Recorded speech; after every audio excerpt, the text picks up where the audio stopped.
Hello friends, जय हिंद। तो देखिए, रेलवे ग्रुप डी परीक्षा 2025 से रिलेटेड हम लोग जो है एक जीके जीएस का सीरीज चला रहे हैं और आज का सीरीज हमारा 3 है, आने की क्लास 3 है। इसमें टोटल हम लोग फ्रेंड्स 25 प्रश्न को कंप्लीट करेंगे और आपको बता दें कि इसका परीक्षा का तिथि घोषित हो गया है। 17 नवंबर 2025 से परीक्षा स्टार्ट होगा और दिसंबर तक इसका परीक्षा चलने वाला है। आप भी अगर यदि रेलवे ग्रुप डी का वैकेंसी भरे हैं तो डेली बेसिस पर आप इस चैनल से जुड़िए। यहाँ पर 25 जीके जीएस के प्रश्न हम आपका कंप्लीट करवाएंगे। तो चलिए हम लोग प्रश्न संख्या 1 से स्टार्ट करते हैं और जल्दी जल्दी हम लोग इसको खत्म करने का प्रयास करते हैं। तो फ्रेंड्स, प्रैक्टिस सेट 3 का हमारा पहला प्रश्न आज क्या पूछा जा रहा है कि भारत का राष्ट्रीय पशु कौन सा है। बहुत ही आसान सवाल से हमने इसको स्टार्ट किया है। भारत का राष्ट्रीय पशु हमारा क्या हो जाएगा? बाघ बिल्कुल सही उत्तर हो जाएगा। ठीक है, मोर हमारा क्या है? राष्ट्रीय पक्षी है। ठीक है, नेक्स्ट क्वेश्चन की ओर हम लोग बढ़ते हैं फ्रेंड्स। प्रश्न संख्या 2 बहुत ही इंपॉर्टेंट सवाल और बहुत ही इजी भी है। आप बोलेंगे कि सर इतना इजी प्रश्न क्यों सेट करते हैं, तो अभी धीरे धीरे हमारा लेवल बढ़ेगा। भारत का राष्ट्रीय पक्षी क्या है? मोर है। तो अगले प्रश्न की ओर हम लोग बढ़ते हैं। यहाँ पे देखिए, भारतीय संविधान से संबंधित आपको प्रश्न पूछा गया। प्रश्न संख्या 3 में क्या पूछा जा रहा है कि भारतीय संविधान की धारा 370 किससे संबंधित थी? अब यह धारा 370 जो है जम्मू कश्मीर को विशेष राज्य का दर्जा देता था। भारत का संविधान और जम्मू कश्मीर का संविधान में बहुत कुछ अलग था, डिफरेंट था। ठीक है, और इसको जो है भारतीय संविधान से धारा 370 को हटा दिया गया। ये मोदी गवर्नमेंट ने ऐसा किया और 370 को हटा दिया गया। ये जो है जम्मू कश्मीर को विशेष राज्य का दर्जा प्रदान करता था। 4 नंबर प्रश्न में आपको पूछा जा रहा है कि भारत में सर्वाधिक जनसंख्या वाला राज्य कौन सा है? सही उत्तर आपका उत्तर प्रदेश बिल्कुल हो जाएगा। सबसे अधिक जनसंख्या वाला राज्य कौन सा है? उत्तर प्रदेश। अगर यदि आपको पूछा जाए कि सबसे बड़ा राज्य कौन सा है भारत का, तो आपको सही जवाब देना है राजस्थान। ठीक है, सही जवाब देना है राजस्थान। सबसे छोटा राज्य आपको पूछा जाए कि भारत का कौन सा है क्षेत्रफल के मामले में, गोवा। तो ये भारत का क्षेत्रफल के मामले में सबसे बड़ा राज्य और सबसे छोटा राज्य। जनसंख्या के मामले में सबसे बड़ा राज्य उत्तर प्रदेश। ओके, अगला प्रश्न 5 नंबर, दुनिया का सबसे ऊंचा जलप्रपात कौन सा है? दुनिया का पूछ रहा है, भारत का नहीं, ध्यान दीजिएगा। एंजल फॉल्स जो है ना, एंजल जलप्रपात कहिए या फिर एंजल फॉल्स, फॉल्स मतलब जलप्रपात, अंग्रेजी वर्ड हो गया। तो दुनिया का सबसे ऊंचा जलप्रपात एंजल फॉल्स है। ओके, अगला प्रश्न 6 नंबर, तारापुर परमाणु ऊर्जा संयंत्र कहाँ पर स्थित है? राज्य का नाम पूछा जा रहा है क्योंकि तारापुर तो यहाँ पे दे ही दिया गया।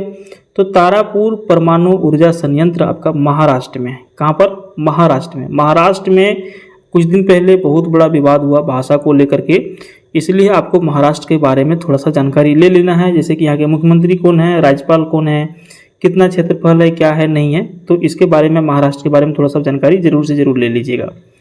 अगला प्रश्न देखिए, विश्व व्यापार संगठन वर्ल्ड ट्रेड ऑर्गेनाइजेशन WTO का मुख्यालय कहाँ है? सही उत्तर हो जाएगा जेनेवा। ऑप्शन बी जेनेवा बिल्कुल करेक्ट आंसर हो जाएगा। WTO का मुख्यालय जेनेवा में स्थित है।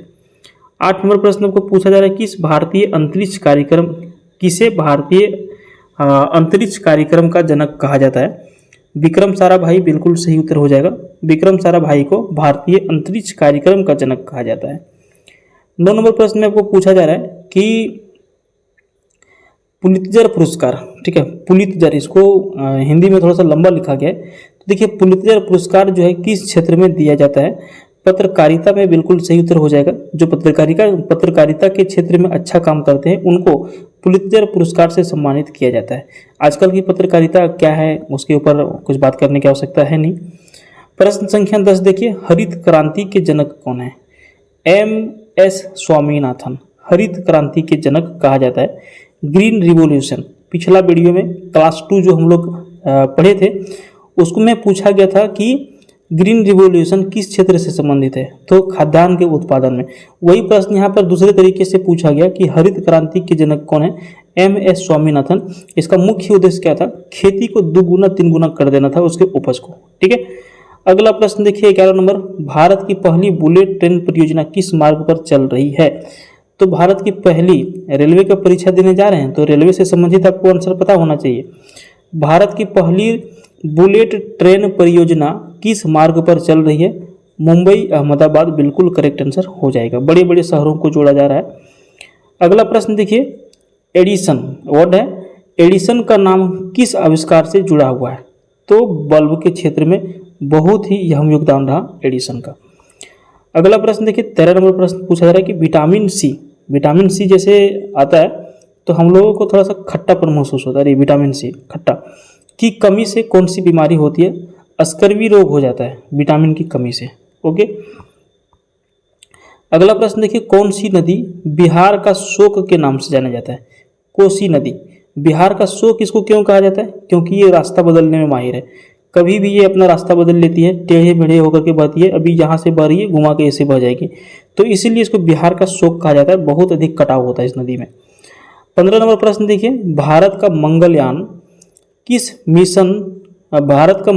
मिशन किस वर्ष लॉन्च हुआ था? भारत का मंगलयान मिशन 2013 में लॉन्च हुआ था।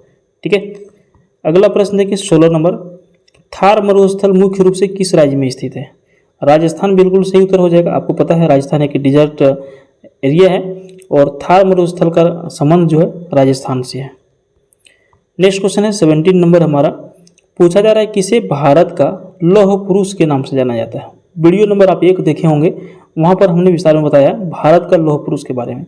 तो भारत का लौह पुरुष जो है सरदार वल्लभ पटेल जी को जाना जाता है इनके नाम। ठीक है, अगला प्रश्न की ओर हम लोग बढ़ते हैं 18 नंबर, अलीगढ़ मुस्लिम विश्वविद्यालय की स्थापना किसने की थी? सैयद अहमद खान इसका बिल्कुल सही उत्तर हो जाएगा। अलीगढ़ मुस्लिम विश्वविद्यालय की स्थापना सैयद अहमद खान के द्वारा किया गया था। ओके, अगला प्रश्न 19 नंबर पूछा जा रहा है, भारत का राष्ट्रीय जल चिन्ह क्या है? भारत का राष्ट्रीय जल चिन्ह या फिर कह सकते हैं कि भारत का जलीय जीव क्या है? डॉल्फिन हो जाएगा, गंगा नदी में पाया जाता है। अगला प्रश्न देखिए 20 नंबर प्रश्न है, दुनिया का सबसे छोटा देश कौन सा है? दुनिया का वेटिकन सिटी बिल्कुल सही उत्तर हो जाएगा। वेटिकन सिटी दुनिया का सबसे छोटा देश है। इसके बारे में विस्तार में पढ़ लीजिएगा, समझ लीजिएगा थोड़ा सा। 21 नंबर पूछ रहा है, गोल्डन टेम्पल कहाँ पर स्थित है? अमृतसर।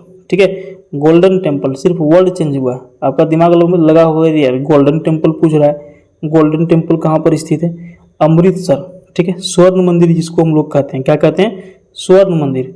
हिंदी भाषी लोगों के लिए इंग्लिश कभी कभार भारी पड़ जाता है, तो टेंशन नहीं लेना है। गोल्डन टेम्पल या फिर स्वर्ण मंदिर दोनों अमृतसर में ही स्थित है, दोनों सेम चीज़ है। किस ग्रह के सबसे ज़्यादा उपग्रह है? शनि ग्रह जो है ना, इनके सबसे अधिक उपग्रह है। सबसे अधिक उपग्रह वाला जो ग्रह है वो शनि ग्रह है। 23 देखिए, भारतीय राष्ट्रीय ध्वज को डिजाइन किसने किया था? पिंगली वेंकैया। ठीक है, पिंगली वेंकैया भारतीय राष्ट्रीय ध्वज को डिजाइन किया था। आपको बता दें कि इसी से रिलेटेड हमने अपना वीडियो यूट्यूब में इसी चैनल पर एक शॉर्ट्स डाला था कि भारतीय राष्ट्रीय ध्वज का डिजाइन किसने किया था। उसका आंसर था पिंगली वेंकैया। और यकीन मानिए 1 लाख से अधिक व्यूज इसमें गया है, तो ये इंपॉर्टेंट सवाल है, सभी लोगों को इसका आंसर पता होना चाहिए। नेक्स्ट क्वेश्चन देखिए 24, भारत में नालंदा विश्वविद्यालय कहाँ स्थित है? सही उत्तर हो जाएगा बिहार में। नालंदा विश्वविद्यालय का कहानी अगर यदि आप पढ़ना चालू कर देंगे तो आपको बहुत टाइम लग जाएगा पढ़ने के लिए। नालंदा विश्वविद्यालय का जो दीवार था ना, दीवार, इसके ऊपर आप गाड़ी चला सकते हैं, इतना चौड़ा। जब यहाँ पे आग लगाई गई थी, क्या हुआ था? जब यहाँ पे आग लगाई गई थी, सुनने में आता है कि 6 महीना तक यहाँ पे आग जलती रही। इतने पुस्तकें थे यहाँ पे, इतने बड़े बड़े पुस्तकालय थे, कहाँ से लोग यहाँ पे पढ़ने नहीं आते थे। लेकिन क्या करिएगा, देश के कुछ दुश्मन, कुछ गद्दार ऐसे भी होते हैं जो अपने विरासत को लेकर के रहते हैं कि यार भाई ये नहीं रहना चाहिए, ये मेरे हिसाब से नहीं है। सब लोग अपने हिसाब से देश को चलाना चाहते हैं, संसार को चलाना चाहते हैं। इसी का भेंट चढ़ गया था नालंदा विश्वविद्यालय। अगर यदि आप यूपी के हैं, झारखंड के हैं, बिहार के हैं, बंगाल के हैं, आपका सबसे नज़दीक में पड़ेगा नालंदा विश्वविद्यालय, जरूर घूमिए। अभी भी खंडहर यहाँ के हैं, अभी आपका विजिटिंग टाइम आ ही रहा है, दिसंबर, जनवरी, फरवरी, 3 महीना। आराम से जाइए, घूमिए, देखिए इसके बारे में, समझिए इसके बारे में। और आपको बता दें कि हम लोगों जो है रेलवे ग्रुप डी से रिलेटेड जीके जीएस का 25 प्रश्नों का प्रैक्टिस सेट लेकर के आ रहे हैं। आज का हमारा वीडियो नंबर 3 है। अगर यदि आपने 1 और 2 को नहीं देखा तो देख लीजिएगा, और अधिक वीडियो देखने के लिए हमारे चैनल को जरूर सब्सक्राइब कर लीजिएगा। ठीक है, और इस वीडियो का अंतिम प्रश्न, एशियाई खेल 2023 का आयोजन कहाँ हुआ था? सही उत्तर चीन हो जाएगा। ठीक है, क्या हो जाएगा? चीन। और इस वीडियो में इतना ही, मिलते हैं फिर किसी दूसरे वीडियो में, तब तक के लिए बाय, जय हिंद, जय भारत, धन्यवाद।